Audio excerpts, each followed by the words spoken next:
Ditch the guilt this year. With each new year, we resolve to ditch unhealthy foods and reclaim their waistlines. But what if we resolve to ditch the guilt and reclaim our happiness instead? Healing our relationships with food and our bodies can be joyful and empowering without sacrificing health. Here to tell us why and how is Rachel Burks from the Virginia Cooperative Extension. Good morning.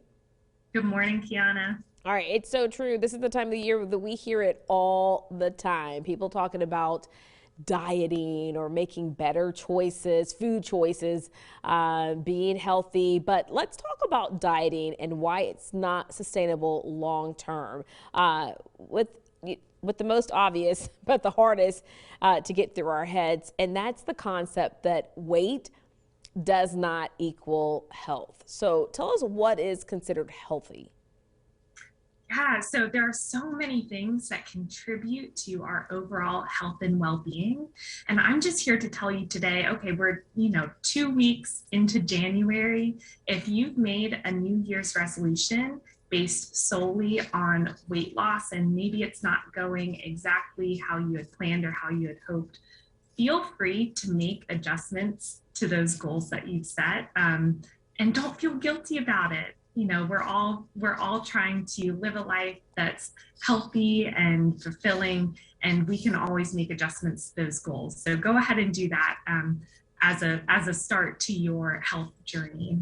I think we And oftentimes just need to give ourselves permission to be human. I mean, oftentimes we're just going to say I'm going to stop eating sugar. I'm going to stop eating carbs entirely, and it's just not really realistic. It certainly isn't sustainable.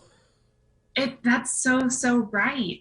And I think the trouble is that our culture tells us maybe we need to look a certain way to be healthy. And the truth is that an increased weight can increase our risk for certain diseases like heart disease and diabetes. However, we can be healthy at every size. We all know people who have smaller bodies who are unhealthy and people who have heavier weights that are very healthy. And anytime we can make decisions that nourish our bodies, that help us love ourselves, that heal our relationship with food, that's going to be a healthy choice. Absolutely. All right. We know that the food we put into our bodies fuels our moods and our health. Tell us about healthy eating patterns.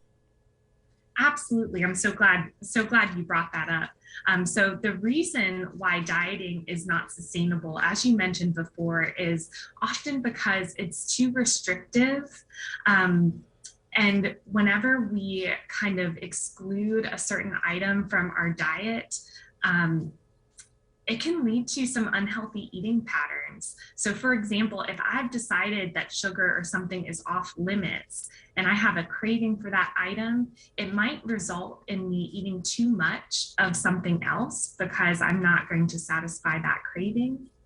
Or it might result in me binging on that item, which is not a good pattern either.